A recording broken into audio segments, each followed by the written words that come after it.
لا يزال الخير حيا لا يزال إن في الدنيا سلاما. بسم الله الرحمن الرحيم.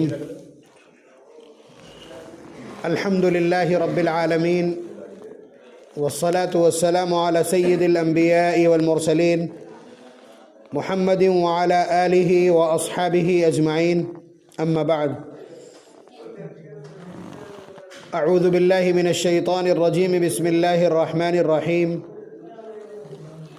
والله جعل لكم من بيوتكم سكنا وجعل لكم من جلود الأنعام بيوتا تستخفونها يوم ضعنكم ويوم إقامتكم.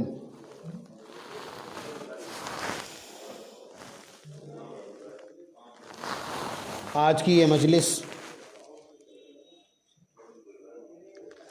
اس مناسبت سے، اس اپلکش میں کہ ڈاکٹر زبیر صاحب کا یہ مکان اور اس کی تعمیر مکمل ہو گئی ہے، ان قریب وہ اس میں پرویش کریں گے یا داخل ہوں گے یا رہنے کے لیے آئیں گے، تو ایسے مواقع پر عام طور سے لوگ تقریبات منعقد کرتے ہیں. کچھ لوگ کھانے کا انتظام کرتے ہیں، کچھ لوگ قرآن خوانی کا اہتمام کرتے ہیں، اور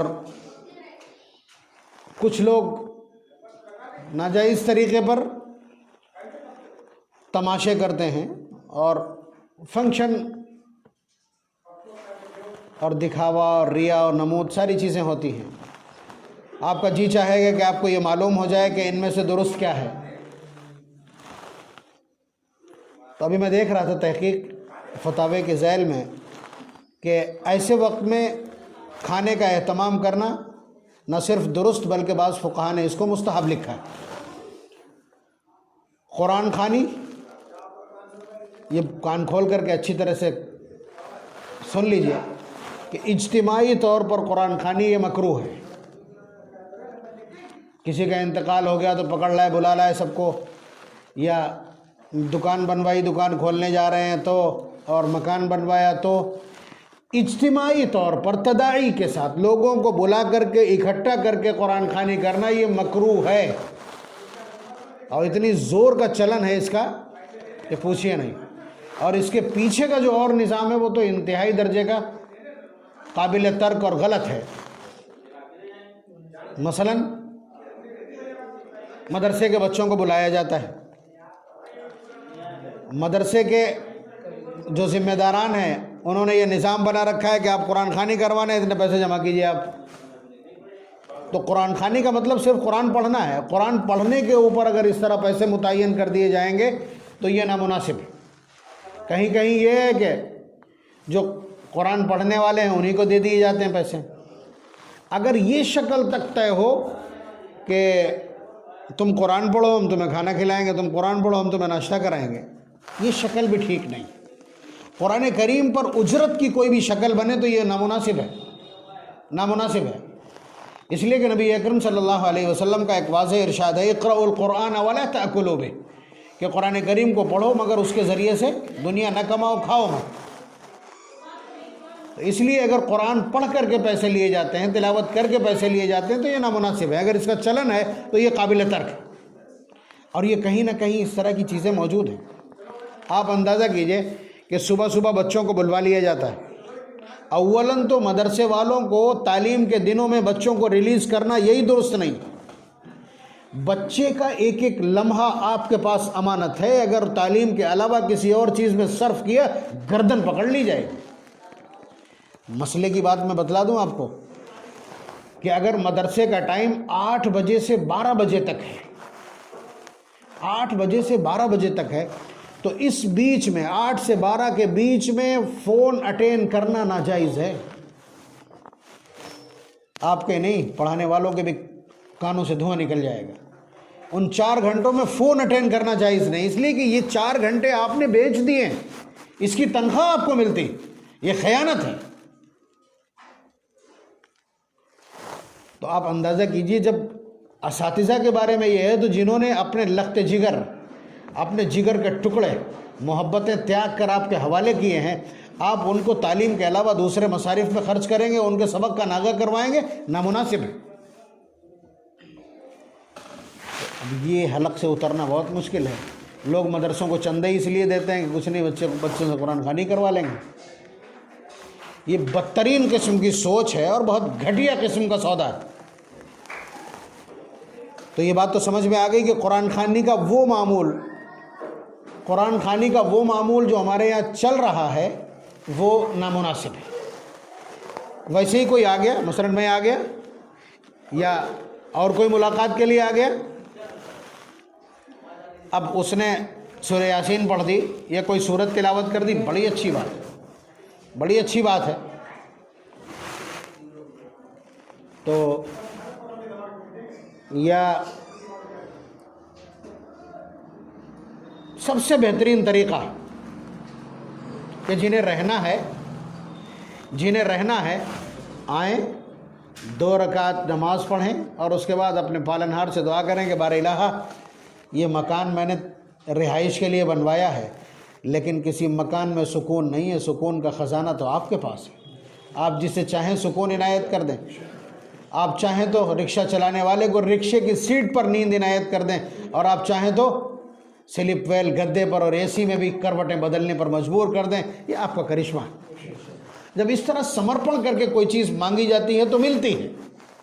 اللہ تعالیٰ چاہتے ہیں کہ بندے میرے سامنے اس طرح کی دعائی دیں، عبدیت، تواضع، فروتنی اور نکبت اور پستی کا اظہار کریں۔ یہی وجہ ہے کہ بندہ جب سجدے میں جا کر کے اپنے آپ کو بالکل چھوٹا کر کے، ذلیل کر کے، سمیٹ کر کے، گھٹنے ٹیک کر، ناک رگڑ کے، پیشانی رکھ کے جب اللہ تعالیٰ سے کہتا ہے سبحان ربی الاعلی، سبحان ربی الاعلی، تو اللہ تعالیٰ کے سب سے قریب ہوتا ہے۔ الساجد یسجد بین قدمی الرحمن، کہ اس وقت وہ اللہ تعالیٰ کے قدموں کے بیچ سر رکھے ہوتا ہے۔ بتاؤ اس سے بہتر صورت کیا ہو سکتی ہے؟ کسی کی تعظیم کے اس سے خوبصورت شکل کیا ہو سکتی ہے؟ تو اللہ تعالیٰ کو یہ پسند ہے کہ جب بندہ خود، اب میں دعا مانگوں گا، میں تو الفاظ بولوں گا، لیکن جسے اس مکان میں رہنا ہے وہ جب مانگے گا تو اس کی کیفیت دوسری ہوگی، پیشنس الگ ہوں گے اور اس کے ایموشنس الگ ہوں گے۔ یہی وجہ ہے جنازے میں ولی جب نماز جنازہ پڑھائے گا تو سسکیاں لے گا، اور سسکیوں کو بیچ میں جب کہے گا اللہم اغفر لحینا و میتنا، تو پھر نہ صرف یہ کہ اس میت کے حق میں بلکہ جن جن کے لیے دعا کرے گا قبول ہوگی۔ ہمیں کھڑا کریں گے، ہم تو دعا پڑھیں گے، وہ دعا کرے گا، ہم دعا پڑھیں گے، وہ دعا کرے گا، تو اس لیے اسے آگے کیا جاتا ہے۔ وہی حال یہاں ہے۔ اب قرآن کریم آپ جب پڑھیں گے کہ بار الہ میں تلاوت اس لیے کر رہا ہوں کہ اس قرآن کے ذریعے سے، قرآن تو رحمت ہے، قرآن سکون کا خزانہ ہے، قرآن نور ہے، قرآن اطمینان ہے، اور قرآن آپ کا سب سے بڑا ذکر ہے، اس سے آپ کی رحمت متوجہ ہوتی ہے۔ یہ سب سوچ کر کے وہ قرآن کریم کی تلاوت کرے گا، اس کے بعد جو اسے نفع میسر آئے گا اس کا اندازہ آپ نہیں لگا سکتے۔ اس لیے خود سے اپلائی کرنا چاہیے۔ کرائے پر عبادت یہی وجہ ہے کہ تعویذ کی وہ ویلیو نہیں ہے جو ویلیو ڈائریکٹ دعا کی ہے، اس لیے کہ اس میں بندہ خود اپنے جذبات سمیت اللہ کی بارگاہ میں ہوتا ہے۔ یہاں وہ دوسرے سے اپنی اپلیکیشن ٹائپ کرا کے لایا، بہت فرق ہے۔ تو آپ سمجھیے کہ قرآن خوانی کا جو نظم ہے، اور معلوم ہے جن کا گھر ہے صبح بچے فجر کے بعد بلا لیے جاتے ہیں، بچے تو آ گئے، صاحب ابھی سو کے بھی نہیں اٹھے تھے، وہ ناپاک ہیں بھی، وہ اس کنڈیشن میں نہیں ہے کہ دعا میں شرکت تک کر لیں۔ ایسے لوگوں کو قرآن نفع دے گا، ایسے بے حس لوگوں کو قرآن نفع دے گا، ان ناپاکوں کو کہ جو خود پاک نہیں ہے اور گھر میں قرآن کریم کی تلاوت کروا رہے ہیں۔ اللہ تبارک و تعالیٰ آپ جانتے ہیں سب غیرت والوں سے زیادہ غیرت والے جب اپنی غیرت پہ آئیں گے تو پھر بہت غیرت والے ہیں۔ فرماتے ہیں انا اغنی الشرکاء عن الشرک، تم نے میرے ساتھ کسی اور کو بھی شریک ٹھہرایا تھا، میں اپنا حصہ بھی چھوڑے دے رہا ہوں، تم اسے دے دو، یہ کہہ دیں گے۔ یہ ان کی بے نیازی ہے، وہ بے نیازی ہیں۔ آپ کہتے ہیں نا انتم الفقراء واللہ هو الغنی، یہ لوگو تم فقیر ہو، اللہ تعالیٰ تو بے نیاز ہیں، تم محتاج ہو، انہیں کسی کی احتیاج نہیں۔ اللہ الصمد، آپ اندازہ کیجئے کہ ہمیں ضرورت ہوتی ہے، ہم جتنی اللہ تبارک و تعالیٰ کے سامنے فروتنی اختیار کریں گے اور جتنی تواضع اختیار کریں گے اتنے ہی اللہ تبارک و تعالیٰ ہماری طرف متوجہ ہوتے ہیں۔ اور یہ کنڈیشن جو ہے کرائے پہ قرآن پڑھانے کی، میں قرآن تھوڑی پڑھاؤں، مدرسے کے بچے پڑھ جائیں گے آ کے قرآن، یہ ان کا کام ہے، یہ ان کا کام ہے، اس پر اللہ تعالیٰ صلہ عنایت کریں۔ ان کے قرآن کریم کو اس طرح ایوائڈ اور نظر انداز کیا جائے، اس کی اس طرح سے توہین کی جائے، اور پھر اس کے بعد اس پر وہ عزم مرتب کر دیں گے. کس نے سوچ لیا؟ اللہ تعالیٰ مینٹیننس دیکھتے ہی نہیں. اللہ تعالیٰ نے فرمایا ان اللہ لا ينظر الى صورکم واموالکم، اللہ تعالیٰ تمہاری صورتوں کو، تمہارے مال و اسباب کو نہیں دیکھتے ہیں، ولکن ينظر الى قلوبکم واعمالکم، تمہارے دلوں کو دیکھتے ہیں اور تمہارے اعمال دیکھتے ہیں. وہ الفاظ تک تو دیکھتے نہیں. آپ گاگا کے دعا مانگ رہے ہیں، ایک آدمی خالی سسکیاں ہی بھر رہا ہے، بتاؤ دعا کس کی طاقتور ہے؟ سسکی والے کی دعا، وہ کچھ نہیں کہا اس نے، وہ سب کچھ کہہ گیا. آپ سب کچھ کہہ کے بھی پیچھے رہ گئے. اللہ تبارک و تعالیٰ کی بے نیازی کے سامنے اس طرح کی عبادتیں اور اس طرح کی جو اپلیکیشنس ہیں ٹھیک نہیں. ہاں گھر کے سارے لوگ اکٹھا ہو کر، اگر گھر کے 10-20 لوگ ہیں آپ کے، وہ سب اکٹھا ہو کر کے پڑھیں، مکروہ نہیں ہوگا. انہیں رہنا ہے اس گھر کے اندر، وہ سب اپلیکینٹ ہیں اور انہیں ہونا چاہیے. وہاں پہ یہ کنڈیشن نہیں لگے گی. تو یہ بات سمجھ لی آپ نے. اپنے مکانات میں آنے کے سلسلے میں مستحب یہ ہے کہ خود 2 رکعت نماز پڑھے، دعا کرے، خود جتنی تلاوت کر سکتا ہو تلاوت کرے، سورہ بقرہ کی تلاوت کرے، معوذتین کی تلاوت کرے، آیت الکرسی پڑھے، سورہ فاتحہ پڑھے. بہتر ہے اس کا پانی دم کر کے اور اس کے بعد پورے مکان میں چھڑک دے. یہ بھی مناسب ہے. کسی بزرگ کو بلا کر کے دعا کروا لے. اسی میں سے یہ ایک طریقہ ہے کہ یہاں لوگوں کو بلا کر کے بٹھا لیا. اب اس طرح کا تذکرہ جب یہاں ہو رہا ہے تو ظاہر سی بات ہے یہ ایک بڑا فیضان ہے. آپ کو یہ مسائل معلوم ہو رہے ہیں، گرہ پرویش کا طریقہ معلوم ہو رہا ہے، گھر میں داخلے اور نئے گھر میں سکونت اختیار کرنے کے لیے جو مسائل ہیں. اگر دین و شریعت آپ کو معلوم ہو رہی، دین و شریعت آپ کو معلوم ہو رہی، اس دروازے سے بڑا کوئی دروازہ نہیں جہاں سے آپ کو علم کی دولت میسر آ جائے، جہاں سے آپ کو دین مل جائے، جہاں آپ کی دین کی پیاس بجھ جائے، آپ کے سوالات کا جواب مل جائے. اس در سے بہتر کوئی در نہیں. بات آپ سمجھ رہے ہیں؟ یہ بات یہاں مکمل ہو گئی. دوسری بات، مکانات خوبصورت بنوانا، مکانات بلند بنوانا اور مینٹیننس پر اناپ شناپ خرچ کرنا، اس کو اپنی پہچان اور اپنا اسٹیٹس سمبل بنانا. اس سلسلے میں جو شریعت کا مزاج ہے اس کو بھی اچھی طرح سمجھ لیجئے، بہت اچھا ہوگا. نبی اکرم صلی اللہ علیہ وسلم کی خدمت میں ایک دن بڑا عجیب واقعہ پیش آیا. صحابہ فرماتے ہیں کہ ہم لوگ بیٹھے تھے، ایک آدمی آیا، ایک دم سیاہ بال اس کے، بالکل گرد و غبار نہیں اس کے اوپر، اور بالکل سفید کپڑے پہنے ہوئے. صحابہ سسپینس میں کہ اگر یہ باہر سے آیا ہے تو اس کے کپڑوں پر گندگی اور بال اس کے دھول سے اٹے ہونا چاہیے، اس لیے کہ عرب کے سنگلاخ زمینوں سے اور دھول بھرے جنگل سے ہو کر کے آیا ہے، اور اگر یہ یہیں کا ہے تو ہمارا جانا پہچانا ہونا چاہیے تھا. تو بڑے پریشان تھے. اور وہ آ کر کے حضور کے سامنے ایسے 2 زانوں ہو کے بیٹھ کے، حضور کے زانوں سے مطلب گھٹنوں سے گھٹنے ملا کر کے بیٹھ کے، اور ایک دم اس نے سوال شروع کر دیے. فرمایا مل ایمان، ایمان کیا چیز ہے بتائیے.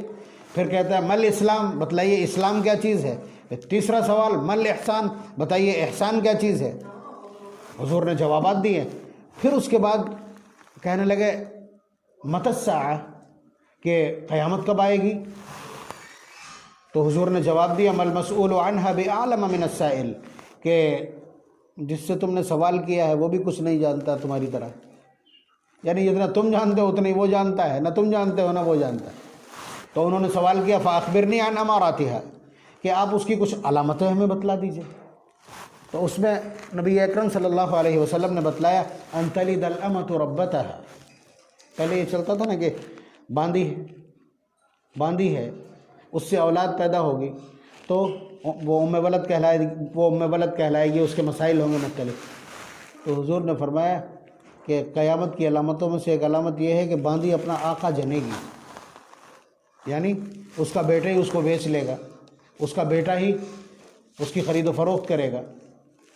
اب وہ کنڈیشن تو نہیں، لیکن آج یہ کنڈیشن ہے کہ بیٹا ہو کر ماں پہ حکومت کرے گا، بیٹا ہو کر کے ماں کو مجبور کرے گا کہ وہ اس کی بات مانے، آنکھیں دکھا کر کے اور اپنی کمائی اور روٹی دے رہا ہے، اس کے جھانسے میں لا کر کے اپنی ماں کے اوپر غیر ضروری دباؤ بنا کر فلاں سے ملو گی، فلاں سے نہیں ملو گی، فلاں کے یہاں نہیں جاؤ گی، فلاں سے ایسے کرو گی، فلاں سے ایسے، یہ سب کچھ چل رہا ہے کہ نہیں؟ ہم دن بھر سنتے ہیں تو یہ وہی ہے ان تلد الامۃ ربتہا۔ اس کے بعد اگلی جو علامت بیان کی ہے حضور نے قیامت کی کہ ان تری الحفاة العراة رعاء الشاء یتطاولون فی البنیان، کہ تم دیکھو گے ننگے پھکے بکریاں چرانے والے اونچی اونچی عمارتیں بنوائیں گے اور اس میں بھی مقابلہ ہوگا۔ یتطاولون فی البنیان، گاؤں میں رہتے تھے، اچانک کھیتی کھاتی بیچ کر کے آ کر کے اور مقابلہ شروع کر دیں گے اونچی اونچی عمارتیں۔ کیا آپ نے اپنے ہی نخاس اور منہاری میں نہیں دیکھا کہ لوگ پورے پورے سال مستری لگائے رکھتے ہیں؟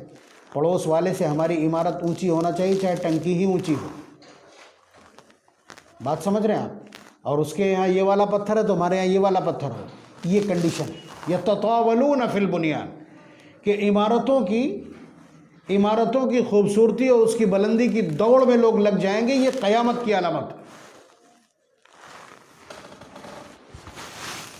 بہت صاف ستھری بات یہ ہے، مطلب یہی موقع ہے بات کہنے کا، یہی موقع ہے بات کہنے کا۔ ڈاکٹر صاحب بیٹھے ہیں اور ڈاکٹر صاحب کے سننے کی چھمتا تو ہے، کم از کم میری بات تو سننے کی سکت ہے ہی ہے۔ سیدھا مزاج، اسلام کا مزاج کیا ہے؟ اسلام کا مزاج، اسلام ہر اس چیز کو ناپسند کرتا ہے، ہر اس چیز کو ناپسند کرتا ہے، ہر اس عمل کو ناپسند کرتا ہے، ہر اس نظریے کو ناپسند کرتا ہے، ہر اس قدم کو ناپسند کرتا ہے کہ جس سے یہ ٹیلی ہوتا ہو کہ دنیا آپ کی منزل ہے، دنیا کو آپ نے منزل اور اپنی قیام گاہ سمجھ لیا۔ اونچا بلند پختہ مکان اسی میں آتا ہے۔ دیکھیے گا، موقع کی بات ہے اس لیے عرض کر رہا ہوں۔ اور یہ ایک مینارہ مسجد میں آج سے 3 سال پہلے اس مضمون پر بہت دیر تک میں بول چکا ہوں، بہت بڑے بڑوں کے سامنے۔ یہاں میں نے نام لیا ہے تو ایسا نہیں ہے کہ پیچھے نام لے رہا ہوں۔ تو آپ یہ سمجھیے کہ اسلام اس چیز کو ناپسند کرتا ہے، اور مکان کہیں نہ کہیں اس کیٹیگری میں آتا ہے۔ بات آپ سمجھ رہے ہیں؟ اگر یہ والا نظریہ ختم ہو جائے، یہ نظریہ ختم، مثلا یہ جہاں ہم بیٹھے ہیں اس وقت ہال میں، یہاں نیت یہ ہے، میں جانتا ہوں ڈاکٹر صاحب کی نیت ڈاکٹر صاحب سے زیادہ جان سکتا ہوں، یہ بھی ہو سکتا ہے وہ بھول جائیں نیت کر کے، مجھے یاد رہ جاتی۔ یہاں جو ایمرجنسی کے کیسز ہوتے ہیں، مثلا ڈیہائیڈریشن کا کیس ہے، اب اسے اگر بھیجا جائے گا تو 10,000 پہ بیتے گی، یہاں بیڈ پڑے ہوں گے، ڈرپ لگا دی۔ یا کوئی اور ایمرجنسی ہے، اپنے لوگ ہیں گھر کے جو لوگ فورس کرتے ہیں کہ نہیں آپ رکھیے یہاں، آپ ہماری نگرانی زیادہ اچھی کر لیں گے، تو ان کے لیے تو یہ ایک شفا خانہ ہے، اور شفا خانہ خود اپنے آپ میں عبادت ہے۔ من استطاع منکم ان ینفع اخاہ فلینفعہ، تعویذ اور منتروں کو سارے جمع کر کے حضور نے یہ جملہ ارشاد فرمایا تھا۔ حضور نے فرمایا اعرضوا علی رقاکم، صحابہ نے، حضور نے جب کہا کہ تعویذ کیا نام، یہ کوڑیاں لٹکانا اور طویلہ یہ لٹکانا، یہ وہ لٹکانا جو مشرکین لٹکایا کرتے تھے، مشرکانہ عمل، مشرکانہ عبارتیں لکھی ہوتی تھی، یہ ساری چیزیں لٹکانا شرک ہے۔ تو صحابہ نے کہا کہ اللہ کے رسول، ہم تو منتر ہی پڑھتے ہیں، بخار والے پہ، نظر لگے پہ اور بچھو کے ڈنگ مارے پر تو ہم منتر ہی پڑھتے ہیں اور اس سے ٹھیک ہوتے ہیں ہمارے مریض۔ تو حضور نے فرمایا اعرضوا علی رقاکم، تم کیا کیا پڑھتے ہو مجھے سناؤ۔ تو سب نے سنایا کہ ہم یہ پڑھتے ہیں، ہم یہ پڑھتے ہیں، ہم یہ پڑھتے ہیں۔ تو جن جن میں شرکیہ جملے تھے حضور نے انہیں کنڈیم کر دیا، ان پر بین کر دیا کہ یہ نہیں پڑھ سکتے۔ اس میں اللہ کے علاوہ دوسروں سے استعانت کی گئی، اور جو شرکیہ جملے نہیں تھے، اللہ تبارک و تعالیٰ کا نام تھا، اللہ تعالیٰ کو پکارا گیا تو ان کو اوکے کر دیا۔ پھر اس کے بعد حضور کا یہ جملہ ہے من استطاع منکم ان ینفع اخاہ فلینفعہ، تم میں سے جو آدمی اپنے پریشان بھائی کو جس طرح بھی نفع اور فائدہ پہنچا سکتا ہو وہ اس کو نفع پہنچائے۔ مشورہ دے سکتے ہیں آپ، مشورہ دیجیے۔ آپ دوا جانتے ہیں، دوا بتلائیے۔ کوئی اچھا معالج جانتے ہیں، آپ وہ بتلا دیجیے۔ تو یہ شفا خانہ ہے۔ اس اعتبار سے آپ یہ سمجھ لیجئے کہ علماء کے بعد، دین کی رہنمائی کرنے والوں کے بعد، خدمت خلق میں اگر سب سے زیادہ کوئی شخص نیکی کما سکتا ہے تو وہ ڈاکٹر ہے۔ لیکن اس وقت ڈاکٹروں نے ڈکیتوں کو پیچھے چھوڑ دیا ہے، جبکہ ان کے پاس ہنر ایسا ہے کہ وہ اپنے اس ہنر کے ذریعے سے بہت آخرت کا سب کچھ خرید سکتے ہیں۔ جنت تو بہت دور کی بات ہے۔ اور یہ سمجھ لیجئے اصل میں مسئلہ یہ ہو گیا نا کہ ہمیں اسی پریشان حال سے ہی پیسہ لینا ہے۔ عجیب بات ہے بھائی، آپ کوئی کام کر رہے ہو، کچھ اللہ تعالیٰ سے بھی چاہیے یا نہیں؟ آپ یہاں اس کی رہنمائی کر دیے، وہ بھیج دیں گے، کہیں سے بھی بھیج دیں، وہ 4 مریض زیادہ بھیج دیں گے، آج وہ 500 روپے وہ بن گئے آپ کے، اسی سے لینے کی ضرورت نہیں ہے، آپ اس پہ چھوڑ دیجئے، دوسری جگہ سے آ جائیں۔ تو یہ تو شفا خانہ ہے، اس لیے اگر یہی نیت ہے جیسا کہ میں جانتا ہوں تو پھر گرفت میں نہیں آئے گا۔ لیکن یہ مزاج ہے، میں بتلا رہا ہوں کہ شریعت کا مزاج یہ ہے۔ بلکہ فقہا نے بعض بزرگوں کی عبارتوں سے میں نے یہ خود پڑھا ہے کہ آپ اپنے بچے کو پانی لا کر کے دیں، آپ اپنے بچوں کو چپلیں پہنائیں، آپ اپنے بچے کو کپڑے سلوائیں، آپ اپنے بچے کے لیے کھانا کھلوائیں، آپ اپنے بچے کے لیے کچھ بھی کروائیں، آپ اپنے بچے کو کچھ بھی لا کر کے دیں، وہ سب صدقہ کاؤنٹ ہوتا ہے۔ بچے کے آپ بال کٹوا کے لائیں، وہ بھی صدقہ کاؤنٹ ہوگا۔ لیکن آپ جو مکان بنا کر کے دیتے ہیں اس پر آپ کو کوئی ثواب ملنے والا نہیں ہے۔ عجیب سی صورتحال ہے، بہت عجیب صورتحال۔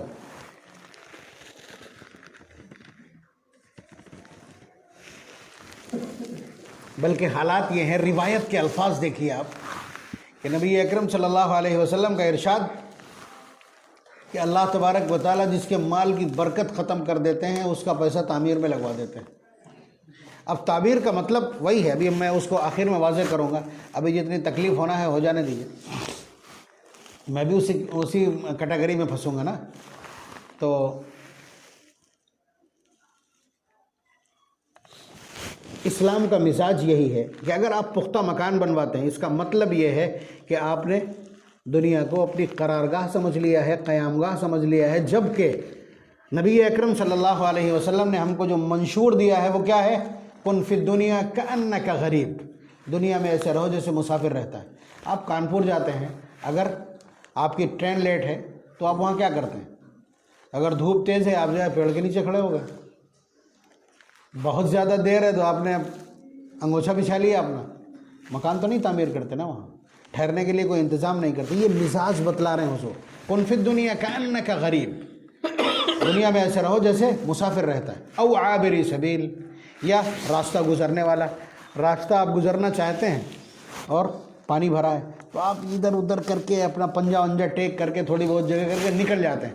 آپ وہاں صفائی کرنے نہیں بیٹھتے، نہ وہاں آپ تام جھام لے کے بیٹھتے ہیں، نہ وہاں آپ لیکچر دیتے ہیں کھڑے ہو کے، آپ اپنا اٹھا بچا کے نکل جاتے ہیں، اس لیے کہ وہ آپ کی منزل نہیں ہے، رہ گزر۔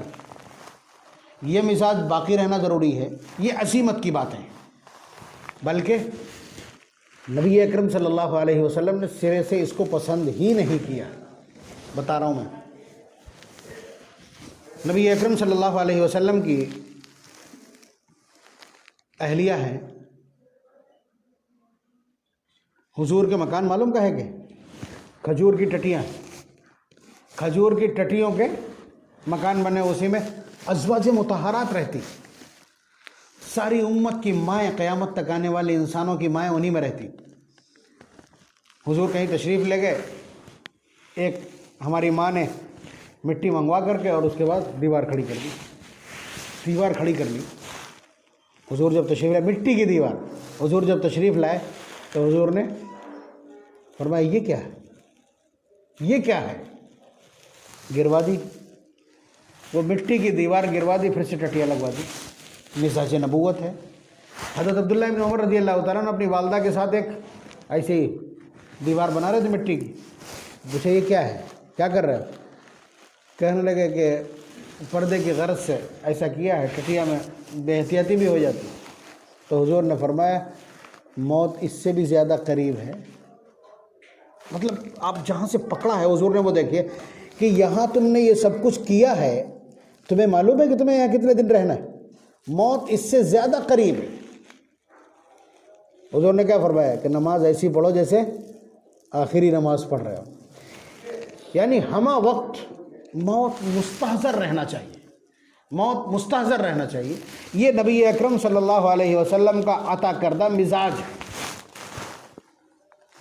اب یہ جو مزاج حضور نے عنایت کیا ہے، اس کے پیچھے تھاٹ ہے، اس کے پیچھے تھنک ہے، اس کے پیچھے نظریہ ہے کہ کوئی آدمی مکان اس لیے بنا رہا ہے کہ اس کے نظریے میں فساد پیدا ہوتا ہے کہ اسے ہمیشہ یہاں رہنا ہے، موت اسے یاد ہی نہیں ہے، تو ظاہر سی بات ہے ایسا مکان وبال ہے، بلکہ نبی اکرم صلی اللہ علیہ وسلم نے صحابہ کو اس سلسلے میں کسی دوسرے نظریے، دوسرے ٹریک پر جانے ہی نہیں دیا۔ حضور ایک جگہ سے نکلے، دیکھا مکان بنا ہوا ہے بڑا خوبصورت سا، اس پہ قبہ بھی بنا ہے، تو حضور نے فرمایا مکان کس کا ہے؟ فرمایا فلاں انصاری صحابی کا ہے۔ حضور نے بس اتنا ہی پوچھا۔ اتنا پوچھنے کے بعد جب واپس آ گئے سفر سے جہاں بھی گئے تھے، پھر اگلے دن وہ صحابی آئے حضور کے پاس جن کا مکان تھا، انہوں نے سلام کیا، حضور نے رخ پھیر لیا۔ انہوں نے ادھر آ کے سلام کیا، حضور نے رخ ادھر پھیر لیا، ادھر سے سلام کیا کر کے پھر رخ پھیر لیا حضور نے۔ بس انہوں نے وہاں موجود صحابہ سے پوچھا کیا میرے بارے میں کوئی وحی نازل ہوئی؟ صحابہ نے کہا نہیں، ہمیں تو معلوم نہیں۔ فرمایا میرا کوئی تذکرہ ہوا، میری کوئی بات ہوئی، حضور نے میرے بارے میں کچھ ارشاد فرمایا؟ کہا کہ کچھ نہیں، آپ کے بارے میں کچھ کہا تو نہیں، البتہ ابھی کل آپ کے گھر کے سامنے سے گزرے تھے تو یہ پوچھا تھا یہ کس کا مکان ہے، تو ہم لوگوں نے بتایا تھا کہ فلاں کا ہے۔ وہ گئے اور جا کر کے پورا مکان زمین کے برابر کر دیا۔ حضور پھر دوسرے موقع پر وہاں سے گزرے تو دیکھا مکان نہیں۔ حضور نے فرمایا یہاں مکان تھا، کیا ہوا؟ تو صحابہ نے کہا پتہ نہیں، وہ اگلے دن آپ کی خدمت میں تشریف لائے تھے، آپ نے اعراض فرمایا سلام کا جواب دینے پہ، تو بس انہوں نے ہم سے پوچھا تھا کہ وحی نازل ہوئی، ہم نے کہا نہیں، حضور نے ایسے ایسے پوچھا تھا تو شاید انہوں نے گرا دیا۔ تب حضور نے یہ بات ارشاد فرمائی تھی کہ ہر تعمیر اس بنوانے والے کے اوپر وبال ہے، اور اللہ تعالیٰ جس کا پیسے سے برکت نکال دیتے ہیں اس کا تعمیر میں لگوا دیتے ہیں۔ اب یہ سمجھ لیجئے گا یہ اس تعمیر سے مراد کون سی تعمیر؟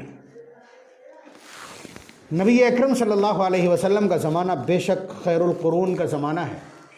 ان کے یہاں وہ جو ٹٹیاں ہیں وہ آہنی دیوار ہے، اس ٹٹیے کے کسی تنکے میں جب کوئی بری نیت سے انگلی لگائے گا، جبریل آ کر کے بتا دیں گے فلاں فلاں تھا، اگلے ہی پل پھانسی پہ لٹکا ہوگا۔ بات آپ سمجھ رہے ہیں؟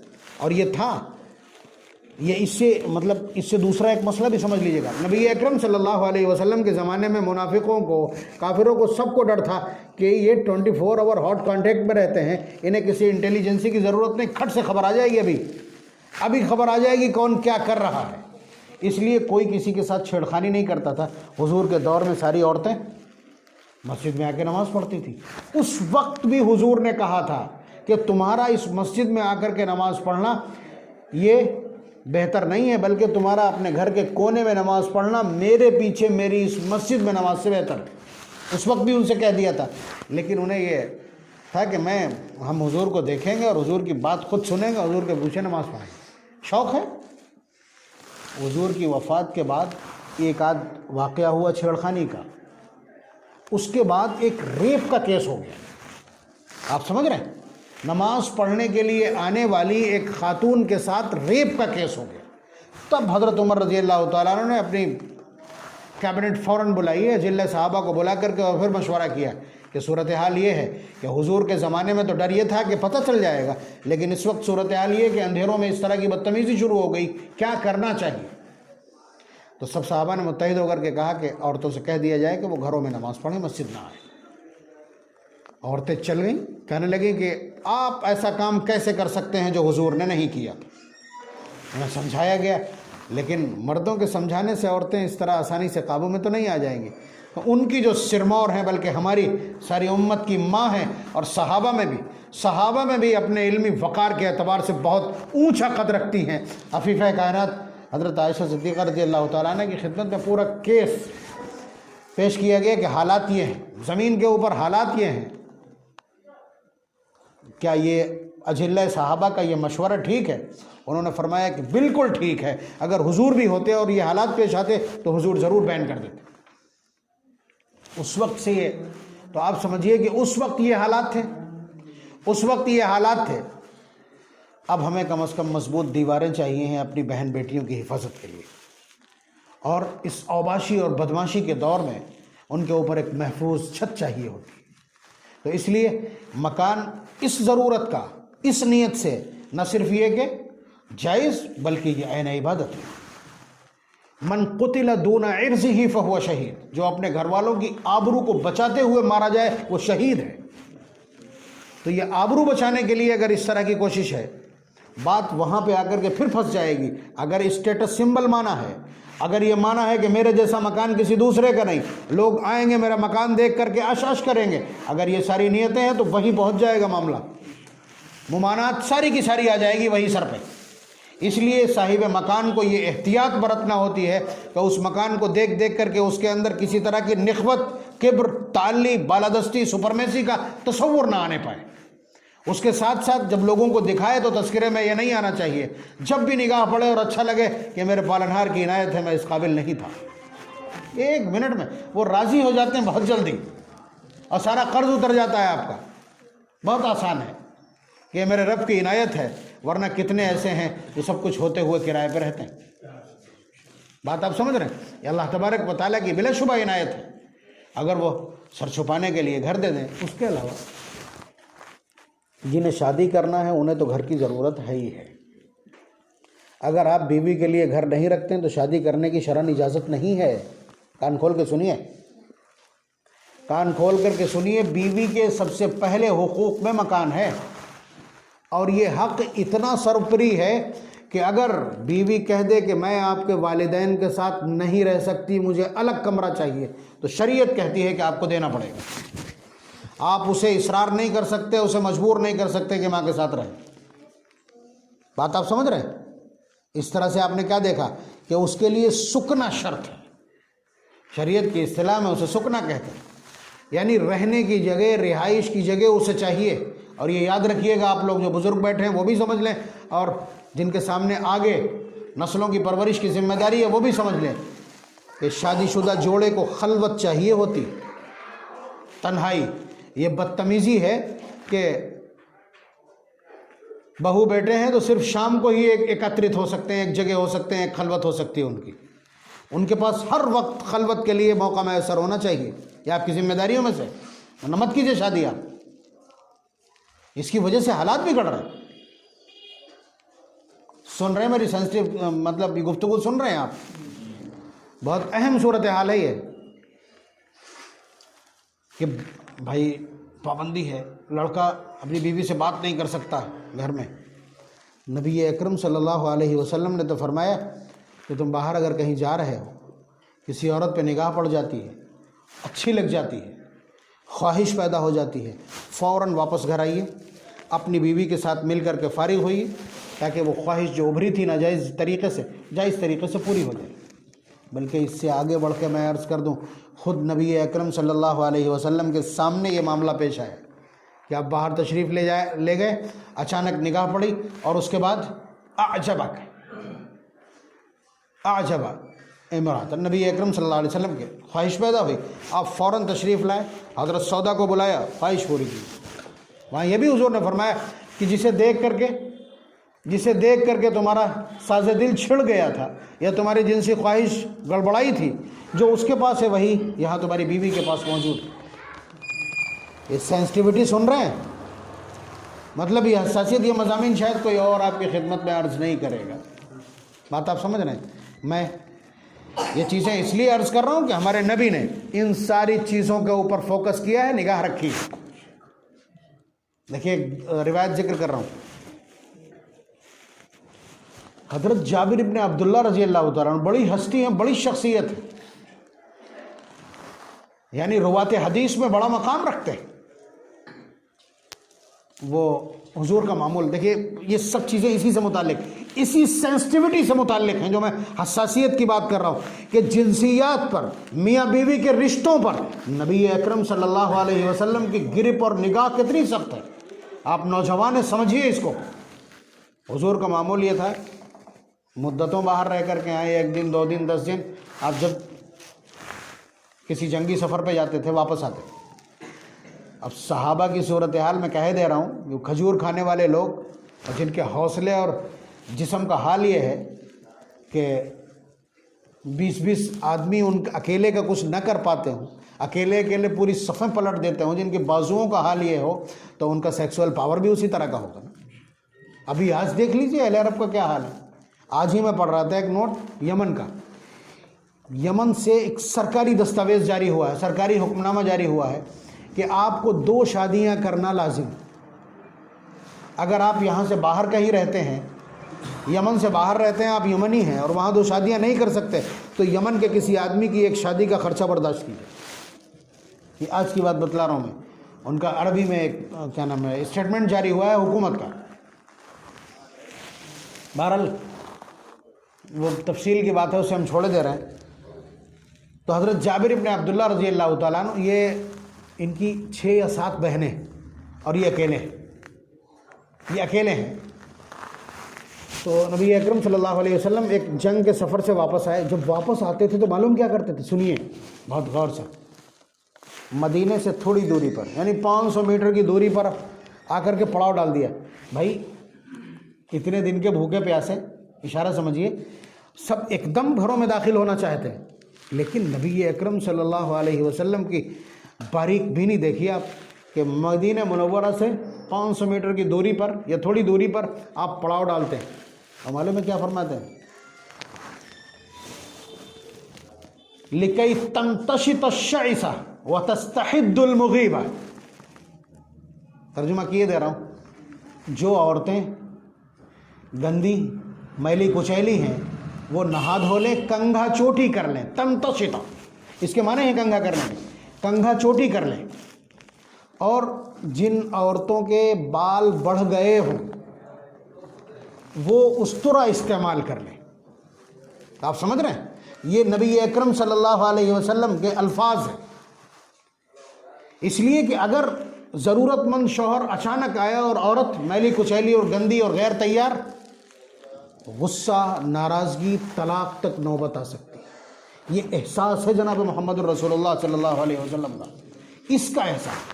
اب دن میں آ گئے 12 بجے آ کر کے مثلاً پڑاؤ ڈال دیا، اب شام کے وقت داخل ہو گئے۔ شام کے وقت داخل ہوتے تھے حضور اسی لیے تاکہ تیاریاں کر لیں اور پھر اس کے بعد ان کے لیے یہ ساری راہیں آسان ہو جائیں۔ بات آپ سمجھ رہے ہیں۔ تو حضرت جابر ابن عبداللہ رضی اللہ تعالیٰ عنہ بھی ساتھ میں تھے۔ حضور نے ایسے ہی مدینے کے باہر پڑاؤ ڈال دیا۔ تو حضرت جابر ابن عبداللہ رضی اللہ تعالیٰ عنہ کی بھی چند دن پہلے شادی ہوئی تھی، ان کی بے صبری آپ سمجھ سکتے ہو۔ تو وہ حضور کے پاس آئے چپکے سے کہ اللہ کے رسول، انی حدیث عرس، میری ابھی جلدی نئی شادی، مجھے اجازت دیجیے میں چلا جاؤں۔ حضور نے فرمایا، ارے تم نے شادی کر لی؟ یہ بھی نوٹ کر لیجئے، شادیوں کا سیزن ہے، شادیوں کا سیزن ہے۔ کوئی ہمیں نہ پوچھے تو ہم ٹیڑھے ٹیڑھے چلتے ہیں، موت زندگی ختم کرنے کی بات کرتے ہیں، ناراضگی ہماری کہیں سے کہیں پہنچ جاتی۔ جابر ابن عبداللہ ٹاپ 10 میں نہیں، ٹاپ 50 میں تو نام ہے ہی ہے۔ آپ سمجھیے بڑی ہستی کی شخصیت، اور شادی کر لی، حضور کو پتہ بھی نہیں، اب پتہ چل رہا ہے۔ مدینہ کتنا بڑا ہے، 2 کلومیٹر میں آباد ہے۔ اس وقت مسجد نبوی جتنی بڑی ہے، پورا مدینہ اتنے میں ہے۔ وہیں شادی ہو رہی، اتنا بڑا کھٹک پورے سے بھی چھوٹا ہے مدینہ اس وقت۔ یہاں شادی ہو رہی ان صحابہ کی کہ جن کی محبت پر اللہ تعالیٰ نے مہر لگا دی کہ یہ دیوانے ہیں محمد رسول اللہ کے۔ لا تجد قوما یؤمنون باللہ والیوم الاخر یوادون من حاد اللہ ورسولہ۔ تو یہ پوزیشن ہے ان کی کہ حضور کو نہ دعوت دی، نہ نکاح پڑھوایا، نہ کچھ، اس کے بعد بھی محمد رسول اللہ ناراض نہیں ہے۔ فرمایا تو نے شادی کر لی؟ کہ اللہ کے رسول میں نے شادی کر لی۔ اب دیکھیے اگلا سوال دیکھیے، یہ استاذ اور سرپرست اور مربی کی کنڈیشن ہوتی۔ یہاں باپ بنڈی مارے بیٹھا ہے، ماں کہ لڑکا بات نہ کر لے بہو سے، کیا بدتمیزی ہے۔ نبی اکرم صلی اللہ علیہ وسلم پوچھ رہے تیری بیوی بکر ام ثیب، کنواری تھی یا شادی شدہ؟ تو فرمایا ثیب یا رسول اللہ، کہ شادی شدہ تھی، یعنی پہلے شادی ہو چکی تھی، میں نے دوسری شادی۔ اگلا جواب دیکھیے آپ جناب محمد الرسول اللہ صلی اللہ علیہ وسلم کا۔ نوجوانوں کی چاہت اور ان کی خواہش اور ان کے تمام ارادوں کا کتنا احترام ہے. محمد الرسول اللہ صلی اللہ علیہ وسلم. آپ کو لگتا ہو تربیت کسے کہتے ہیں, مربی کس کو کہتے ہیں, مردم سازی کیا ہے, محمد الرسول اللہ سے سیکھے. حضور پوچھ رہے ہیں حلا بکرن, کنواری سے کیوں نہیں کی تو نے شادی؟ تو ہٹا کٹا نوجوان ہے ابھی, فحلا بکرن, کسی کنواری سے شادی کرتا تلاعبو کی ویلاعبوہا, کہ وہ تجھ سے کھیلتی تو اس سے کھیلتا. مطلب الفاظ کا ترجمہ کر رہا ہوں میں. نبی اکرم صلی اللہ علیہ وسلم ایک نوجوان سے مخاطب ہے. یہ حساسیت ہے, یہ تربیت کا انداز ہے کہ آپ کے ہر چیز پہ نگاہ. تب انہوں نے کہا کہ اللہ کے رسول بہنیں ہیں, انہیں ان کی تربیت اور نگرانی کے لیے کسی تجربے کار عورت کی ضرورت تھی. جواب بھی دیکھیں کتنا خوبصورت ہے. نوجوان ہے مگر سوچ دیکھیے آپ, محمد الرسول اللہ کا شاگرد ہے. تو آپ اندازہ کیجئے کہ عورتوں کے جو معاملات ہیں ان پر نبی اکرم صلی اللہ علیہ وسلم کی ان کے حقوق پر بڑی گہری نگاہ ہے. تو حضور نے شادیوں کے سلسلے میں, شادیوں سے متعلق جو ہدایات ہیں ان کے سلسلے میں بڑی گہری نگاہ رکھی ہے. اسی لیے عورت کی, اور میں اس چھوٹی سی زندگی میں, یہاں بڑے بڑے بزرگ بیٹھے ہوئے ہیں, لیکن چھوٹی سی زندگی میں نے جو تجربہ کیا ہے وہ یہ ہے کہ آپ عورت کو کچھ بھی دے دیں, اسے اتنی خوشی نہیں ہوتی جتنا ایک مکان آپ بنا کر کے اس کے حوالے کر دیں کہ یہ تمہارا, جس میں کسی کا دخل نہ ہو. اس سے زیادہ خوشی مجھے نہیں لگتا عورت کو کسی اور چیز سے ہوتی ہو. یہ میں نے آج پریکٹیکل کیا. محمد الرسول اللہ صلی اللہ علیہ وسلم نے پہلے ہی وہاں تھم لگایا ہوا ہے, شریعت نے پہلے ہی سکون اس کے لیے لازم قرار دے دیا. تو یہ تنہائی اور خلوت عورت کی طلب بھی ہے, عورت کا حق بھی ہے, اور آپ کی ذمہ داری بھی ہے. تو یہ مکان اگر اس نیت سے بھی ہے تب بھی عبادت ہے, شفا خانہ ہے تب بھی عبادت ہے. بس اگر اس کو دیکھ کر کے گردن ٹیڑھی ہوتی ہے تو پھر یہ وبال ہے. اس کو دیکھ کر کے اگر غرور پیدا ہوتا ہے اور دوسرے لوگوں کی تحقیر آتی ہے, اور دوسروں کو بلا کر کے دکھانے میں اگر یہ احساس پیدا ہوتا ہے تو پھر یہ وبال ہو جائے. بس صاف و دو ٹوک بات. آج کی مجلس سے متعلق یہی چیزیں بہت اہم تھیں, وہ آپ کی خدمت میں عرض کر دی گئیں. اللہ تبارک و تعالی ہم سب کو یہ باریک احساس اور اس کے بیچ فرق کی توفیق نصیب فرمائے, اور ہم سب کو مکان مرحمت فرمائے, یہاں بھی اچھا مکان مرحمت فرمائے, اور آخرت میں اس سے بھی بہتر مکان عنایت فرمائے. بتلا دیں جن لوگوں کے پاس مکان نہ ہو, مطلب میری اپنی بیوی کا تجربہ, ویسے بھی یہ تجربے کی بات ہے, اس میں الفاظ اس طرح کے, یہ آپ سمجھیے وضو کی دعا ہے. یہ سلسلے کے اعتبار سے وضو کی دعا ہے. رب اغفر لی ذنبی ووسع لی فی داری وبارک لی فی رزقی. کتنی چھوٹی سی دعا ہے, بچا کچھ نہیں, سب منگ گیا. اللہ تعالیٰ کے پورے خزانے میں دونوں ہاتھ ڈال دیے آپ نے. رب اغفر لی ذنبی, اللہ میرے گناہوں کو معاف کر دیجئے. کلین چٹ ہو گئے نا, پاک صاف ہو گئے اگر قبول ہو گئی تو. ووسع لی فی داری, اور میرے لیے گھر کشادہ عنایت کر دیجئے. یہ کہا ہی نہیں, یہ چالاکی اپنی جگہ رکھیے, یہاں وہاں کی بات ہی مت کیجیے, یہاں بھی وہاں بھی, ٹھیک ہے. تو ووسع لی فی داری, اے اللہ مجھے کشادہ گھر عنایت فرما دیجئے, یہاں بھی وہاں بھی. آپ ذہن میں رکھیے اس بات کو. وبارک لی فی رزقی, اور میرے رزق میں برکت عنایت فرما دیجئے. بتائیے کیا بچا. چھوٹی سی دعا, پورے وضو کے درمیان آپ یہ پڑھتے رہیں, اور جن کے پاس مکان نہ ہو وہ یہ دعا پڑھیں. میرے خیال ہے پچھلے 2 سال میں بتا رہی تھی اس روز کہ پچھلے 2 سال میں نے کم از کم 6 یا 7 عورتوں کو یہ دعا تلقین کی ہے, اور ان سب کے مکان بن کے تیار ہو گئے. خود میرا اپنا مکان, میں کوئی کسی مولانا کے بس کا نہیں ہے جو آج کی تاریخ میں سرکاری ٹیچر کرائے کے مکانوں میں رہ رہے ہیں, ان کے بس کا نہیں ایک کمرہ بنا لے. تو میرے بس کا کہاں ہے کہ میں مکان بنا لوں. میں قسم کھا کے بھی کہوں تو شاید حانس نہ ہو کہ میرے مکان کی ایک ایک اینٹ, ایک ایک بنیادی سی دعا پہ رکھی. اور بتلا دوں, صبح اور شام دونوں ٹائم کم از کم یہ دعا 500 بار پڑھی جاتی ہے, بچیاں پڑھتی ہیں. بات آپ سمجھ رہے ہیں. تو جس شخص کو بھی, ہر شخص کو ہی مانگنی چاہیے دعا میں, اس میں وضو میں آپ شروع کر دیجیے, بات ختم ہے. انشاءاللہ یہ صورتحال آپ کے سامنے بھی آ جائے گی. اس کے علاوہ مکان ایک نعمت ہے, مکان ایک نعمت ہے. جو آیت میں نے پڑھی تھی اس آیت کا ترجمہ کر دوں. پارہ نمبر 14 سورہ نحل کی آیت ہے. اللہ تعالیٰ فرماتے ہیں واللہ جعل لکم من بیوتکم سکنا, وہ اللہ کی ذات ہے جس نے تمہارے گھروں میں سکون عنایت کیا. آپ کی سمجھ میں نہیں آتا, یہ سمجھ میں نہیں آتا بھائی. ہم میں سے کم لوگ ہیں جن کے خوبصورت مکان ہیں. بھائی بغیر پلاسٹر کا ایک کمرہ یہی بہت ہے. ہم نے بہت چھوٹے سے مکان میں خود رہائش اختیار کی, چھپر میں ایک مدت گزاری ہے, ہم کو بھی معلوم ہے. لیکن جن کا چھپر کا مکان ہے, جن کا ٹوٹا ہوا مکان ہے, اور جن کے ٹین ہے یا جن کے پنی بندھی ہے, انہیں بھی اگر آپ 5 اسٹار اور 8 اسٹار انٹر کانٹیننٹل اگر اس میں بھی کوئی آپ انہیں لاؤنج دلوا دیں یا انہیں آپ کمرہ دلوا دیں, تب بھی دل کہاں لگا رہتا ہے؟ دل اسی پنی والی جھوپڑی میں کہ کب گھر پہنچیں. کس نے پیدا کیا یہ فرق؟ اگر آسائش میں, سسٹم میں, سامان میں, وسائل میں, ریسورسز میں اگر سکون ہے تو پھر ایک کال کے اوپر ساری فرمائشیں آپ کی ہیں. ایسے کیجئے ویٹر دندناتا آئے گا بھی. پھر آپ کو وہاں چین کیوں نہیں مل رہا؟ وہاں چین نہیں اور یہاں جھونپڑی میں چین کس نے رکھا؟ اللہ تعالیٰ کہتے ہیں میں ہوں. واللہ جعل لکم من بیوتکم سکنا. وہ اللہ کی ذات ہے جس نے تمہارے گھروں میں سکون کا سامان پیدا کیا. اللہ, یہ آپ نے کبھی دھیان نہیں دیا ہوگا. اسی طرح کا ایک اور جملہ اللہ تعالیٰ کا, اسے بھی بڑی شان سے بیان کرتے ہیں. میں اس سے ملتا جلتا اس لیے عرض کیے دے رہا ہوں. آپ نے کبھی سوچا کہ یہاں سے 5 کلومیٹر جب پیچھے آپ جاتے ہیں تو آپ کو لینگویج بدلی ملتی, یہاں سے 5 کلومیٹر آگے جائیں گے تو لینگویج بدلی ملے گی, بلکہ اور کھٹک پورا اور چھاونی یہاں بھی بہت سی بھاشا, بہت سے جملے الگ ملیں گے آپ کو. یہ کس نے کیا ہے؟ یہ کون سا سلیبس ہے؟ آپ بتائیے. پانی کا ذائقہ الگ, یا علاقہ بدلتا ہے, رنگ بدل جاتے ہیں. بھائی ایک شخص انگلینڈ میں رہتا ہے, ٹھیک ہے, آسٹریلیا یا نیوزی لینڈ میں رہتا ہے, اور ایک شخص ادھر ویسٹ انڈیز میں جمیکا میں رہتا ہے.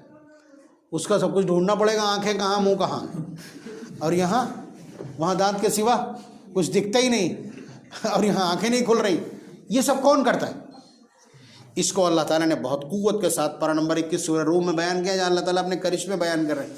فرمایا تھا وَمِنْ آيَاتِهِ خَلْقُ السَّمَاوَاتِ وَالْأَرْضِ, یہ میری نشانیوں اور میرے کرشموں میں سے ہے آسمان و زمین کا پیدا کرنا. وَاخْتِلَافُ أَلْسِنَتِكُمْ وَأَلْوَانِكُمْ, اور تمہاری زبانیں بدلنا اور تمہارے رنگ بدلنا. ورنہ بتائیے کس نے کیا؟ یہ بتا دیجیے. کوئی چیز فیکٹر ہو آپ بتا ہی نہیں سکتے, آپ ڈھونڈ نہیں سکتے کوئی چیز فیکٹر ہو کہ یہاں سے یہاں تک اس نے زبان بدل دی. کرشمہ ہے ان کا, اس کرشمے کو بیان کرے. وہی حال اس مکان میں. ہم تلاش نہیں کر رہے ہیں اپنے پالنہار کو. ہمارے پالنہار کا شکنجہ اور اس کی قدرت اور اس کی شان خلاقی اور اس کی شان ثنائی ہمارے ارد گرد پھیلی اور بکھری ہوئی. اللہ تبارک و تعالی ہمیں اپنی عظمت پر رحمت فرما دے, اور ہمیں اپنی تعظیم اور اپنی کبریائی اور بلندی کا احساس نصیب فرما دے.